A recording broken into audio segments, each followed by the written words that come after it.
ஒசூர் அருகே ஈச்சர் லாரியில் கடத்தி செல்லப்பட்ட 7,525 லிட்டர் எரி சாராயத்தை பறிமுதல் செய்த போலீசார் இருவரை கைது செய்துள்ளனர். இதுகுறித்த விவரங்களை எமது செய்தியாளர் கோபால் வழங்க கேட்கலாம். கோபால், இருவர் கைது செய்யப்பட்டிருக்காங்க. அவர்கள் மீது என்னென்ன பிரிவுகளில் வழக்கு பதியப்பட்டிருக்கு? ராஜலட்சுமி, ஓசூர் மத்திய குற்றப்பிரிவு புலனாய்வுத்துறை ஈச்சர் வாகனத்தின் ரகசியம் தகவலின் பேரில் ஈச்சர் லாரியின் சோதனை செய்யும் போது அதில் கடத்தப்பட்ட 215 கேன் ஏரி சாராயம் பறிமுதல் செய்யப்பட்டது. அது 2 பேர் கைது செய்யப்பட்டு விசாரணை மேற்கொண்டு வருகிறார்.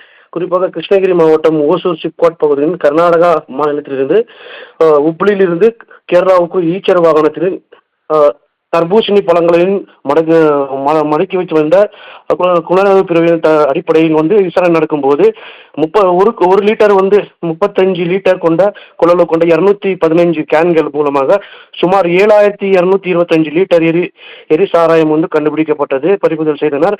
தொடர்ந்து கேரளாவில் மாநில பாலக்கோடு சேர்ந்தவர் சையத் மற்றும் பாபுராஜ் 2 பேரை கைது செய்து கல்லால் போலீசார் விசாரணை மேற்கொண்டு வருகிறார். இதுல யாராவது ஒருவர் தப்பி ஓட்டினால் இது குறித்து அவர் விசாரணை மேற்கொண்டு வருகிறார். ராஜலட்சுமி,